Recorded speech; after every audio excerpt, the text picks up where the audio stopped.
powerful way for systems to self-correct is when people withdraw their participation, right? When they simply leave, when they vote with their feet.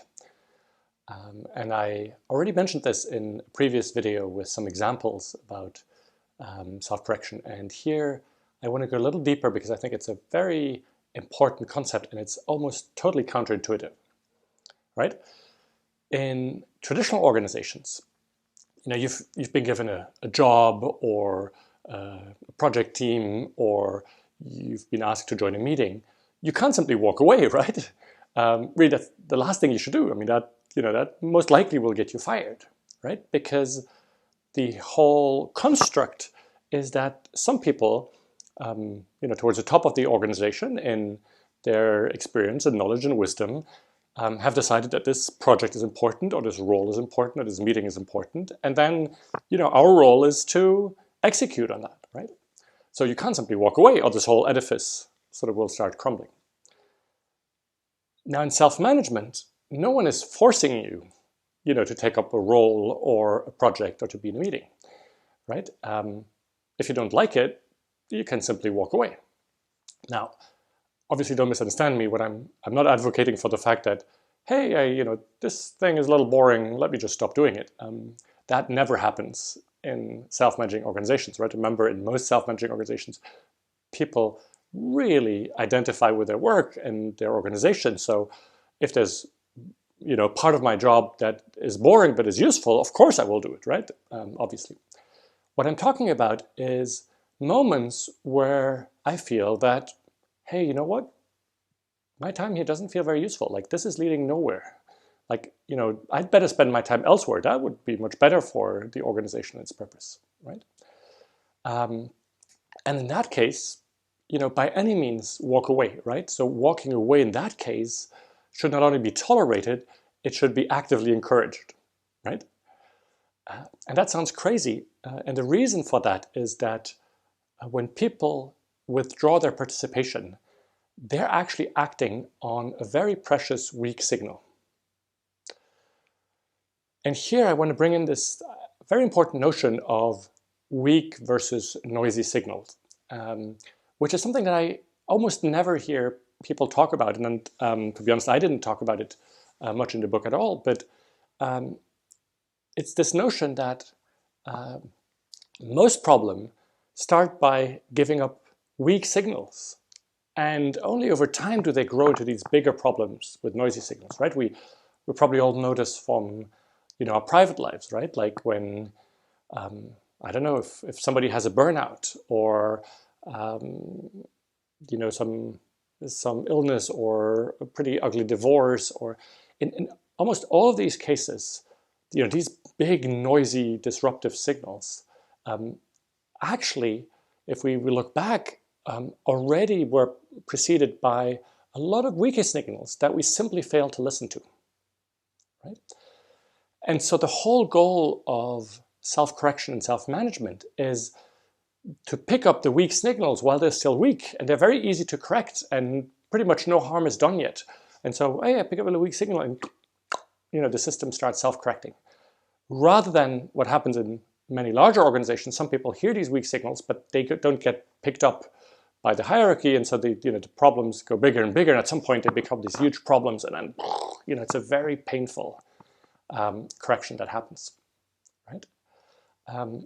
So people actually feeling like, what, this doesn't feel right. Like, my time isn't well spent here. My time is better spent elsewhere. Is a fantastic way to pick up on signals while they're still really weak. I mean, it's really just sort of an intuition like, this doesn't feel right. I really want to spend my time elsewhere. That feels more useful. And so by any means, let's try to pick up on that signal. And let's encourage people, in that case, to really walk away, vote with their feet. Because then one of two things will happen, right? Either, well, actually nothing happens. The person simply walks away, nobody notices, nobody cares. Wow, that's the best, proof that this thing that we were working on wasn't useful. Somebody's walking away, nobody even notices, right? So by any means, we shouldn't have spent any more time doing it. So great that you stop wasting any time. Or somebody does notice and raises the alarm bell, right? And says like, hey, whoa, we can't simply drop this. This, like, one of our most important clients is waiting for this. Like, we can't drop this. And what happens then is that you have a conversation that allows that self-correction to happen, right? You talk to that person, hey, you can't simply walk away. Okay, so what do we need to do to make it, interesting again, to make it valuable again, so that you feel like, you're spending your time valuably? And this can take many different forms, right? That you might not necessarily associate with voting with your feet. So I'd like to give you some examples, right? In a previous video, I've talked about how this applies to projects that you run in the organization, right? And if you're interested in the book Reinventing Organizations, you can read the part about sort of project management. And I was talking in particular about this one organization called Sun Hydraulics. They make hydraulic parts, and so they have a very large engineering department. And what is fascinating is that there's like hundreds of projects happening at the same time in the engineering department, and they do entirely without the whole project management edifice where you would sort of prioritize all these projects and then at all times sort of know if that project is in green, everything's going well, or orange or red, and all of that reporting is gone. They simply trust that people do what they feel is most valuable, right? And so if somebody walks away from a project, then one of these two things will happen that I talked about. Like, well, it wasn't that important, so nothing happens. Or somebody says, well, no, we can't drop that project. And so then it gets reworked, self-corrected, and improved. I think I mentioned Valve. Valve is the largest computer game maker in the world, and everybody there sort of has these mobile desks and mobile chairs, and you join a project. If you don't like it, you just simply leave, right? Which sounds crazy, but is really the best way to pick up on weak signals. I also mentioned meetings, right? I remember Laurent Ledoux telling about his experience in the Belgian Ministry of Transport, where it sort of introduced a rule like, if your presence at a meeting feels useless, by any means leave. Don't stay if it feels useless. So that can be sort of a norm, a rule that you institute. Or take the example of Favi, right? This organization, in the north of France, they produce, parts for the automotive industry. And, the whole factory and everything is organized in these self-managing teams. And there's this rule that, if for some reason you don't like it in your team, you can just leave. You can just go and ask another team to join them, right? And that is really interesting because it's a very good self-correcting mechanism.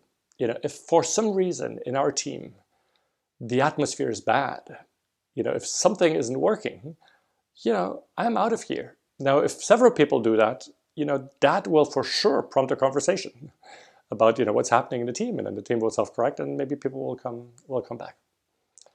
Right? Another version of this is you as a leader making invitations, right? You might remember a previous video where I talked about the fact that a big shift that happens is that you, instead of simply appointing people to projects, you only make invitations. Hey, I feel we should really work on this. Who wants to join this effort? And sometimes you have lots of people joining, and sometimes nobody shows up.